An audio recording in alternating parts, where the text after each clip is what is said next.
Good morning, everybody. How are you? Welcome, welcome, welcome, welcome.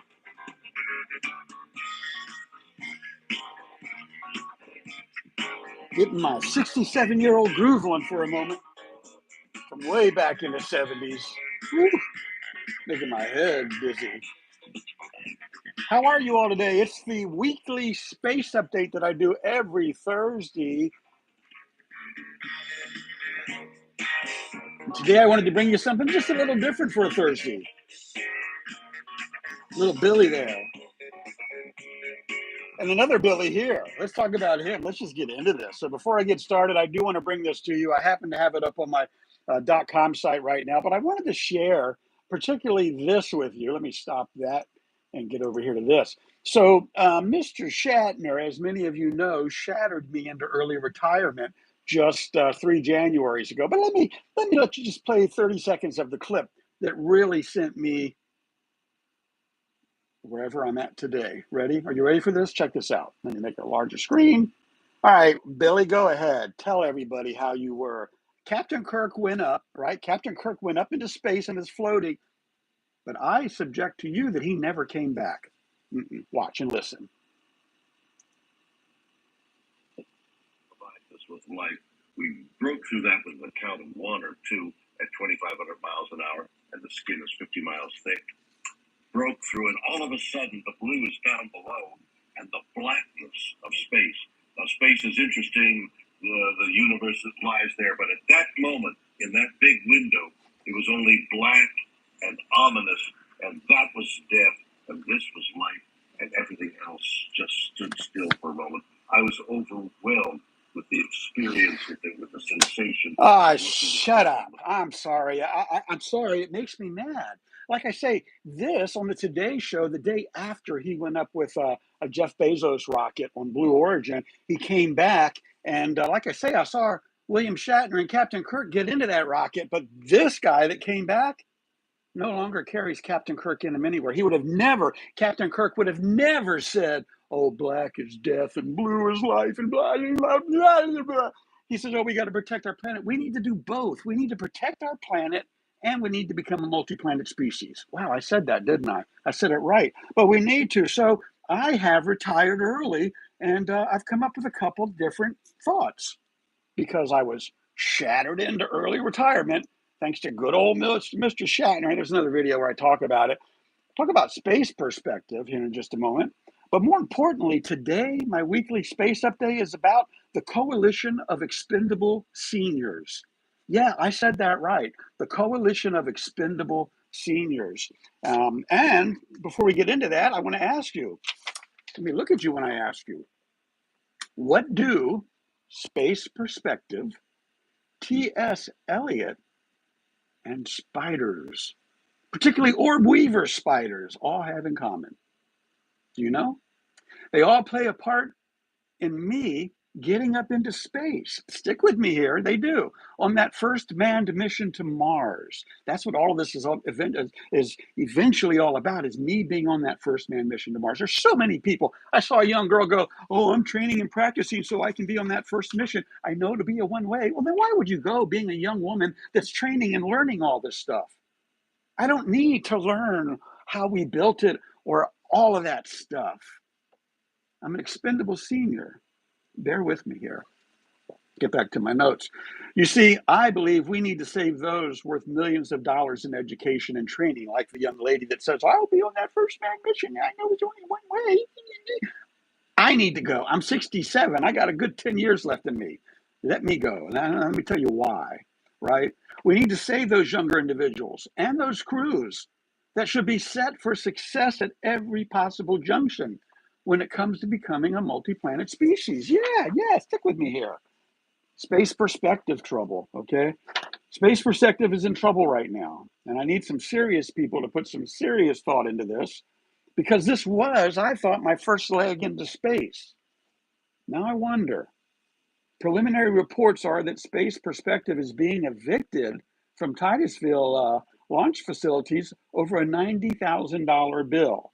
And that, it's reported at $125,000 per passenger, it wouldn't be profitable. Okay, so raise the price. Don't shut them down because it's too low of a ticket.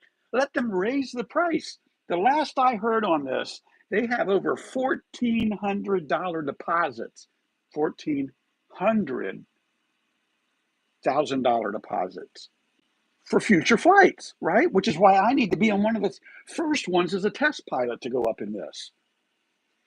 Raise the price of a ticket. Don't shut this company down. We need different levels of space travel for those who are more of a tighter budget. We need to make going to space affordable, as if you're traveling by a self-driving car. You know, T.S. Eliot, famous poet, essayist, and playwright, I believe he said it best when he said, only those who will risk going too far can possibly find out how far to go. Yeah, if you don't risk going too far, you'll never know how far it was too far. You get it? I think you do. Think about that. Think about that. Think about this. Think about all of this for a second. In fact, I got a random fact of the day for you, too. This is regarding orb weaver spiders. And I also kind of thought this might have to do with space. And it has to do with relationships. I've been with my wife now over 45 years, well over 45 years. But fact of the day, male orb weaver spiders give back rubs to their mates so they don't get eaten. Okay, now are these aliens? Or are they just orb weaver spiders? And why are they orb weaver spiders? And how did they learn that if they give a back rub to the female, they don't get eaten? Because I would think everybody that didn't know it got eaten and couldn't tell anybody, right? Just me thinking out loud there. So today I want to talk about the Coalition of Expendable Seniors, something I'm really passionate about.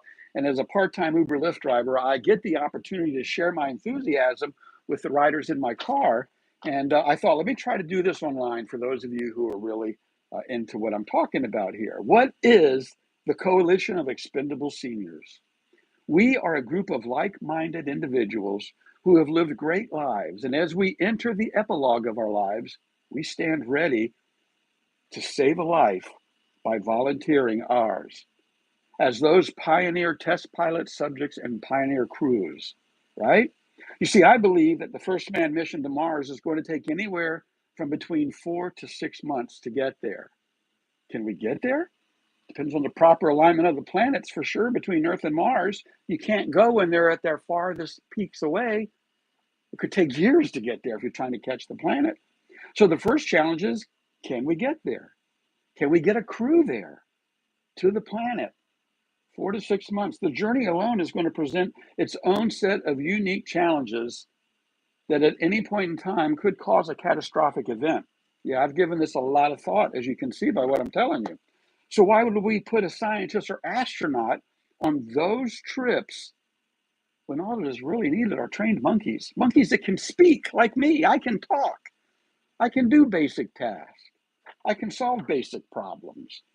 I can wipe off a camera lens if needed. And thus I came up with the COES, the COES, the Coalition of Expendable Seniors. And provided we successfully make it to Mars, we are able to successfully land a crew on a planet and set up a basic habitat. That's our goal. That's our mission. All we ask for is 30 days on the planet. Yeah. And of course, on day 28, one hell of a party's going to start. Oh, yeah. 48 hours of inebriation to whatever happens after 30 days, right? You see, we are a group of like-minded individuals that will never, ever, never, ever allow another human being, family, friend, caregiver, robot to attend our personal private hygiene. Nobody's going to touch me except me, okay?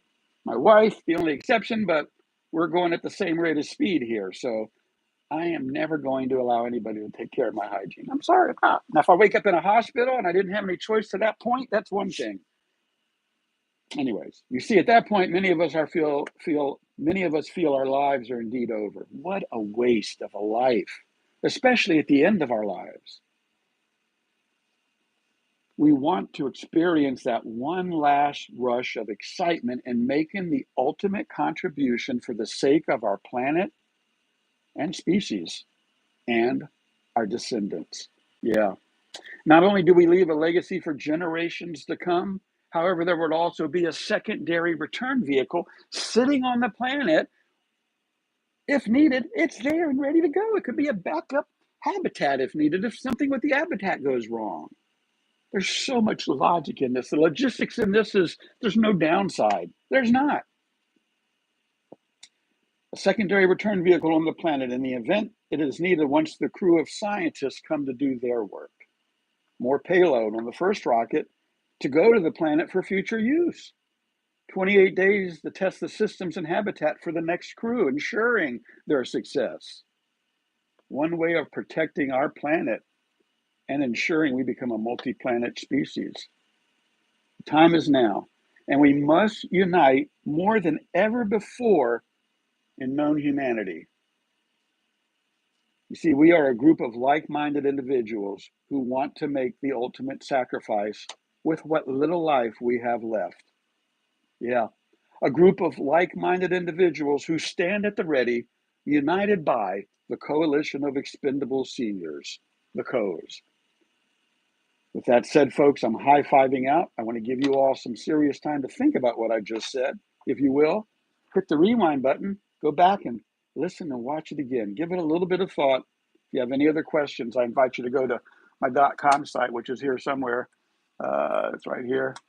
Take a look at SubaruSteve.com, where we are preparing the way for others today. And check out the YouTube channel. Always just a click away from the website as well.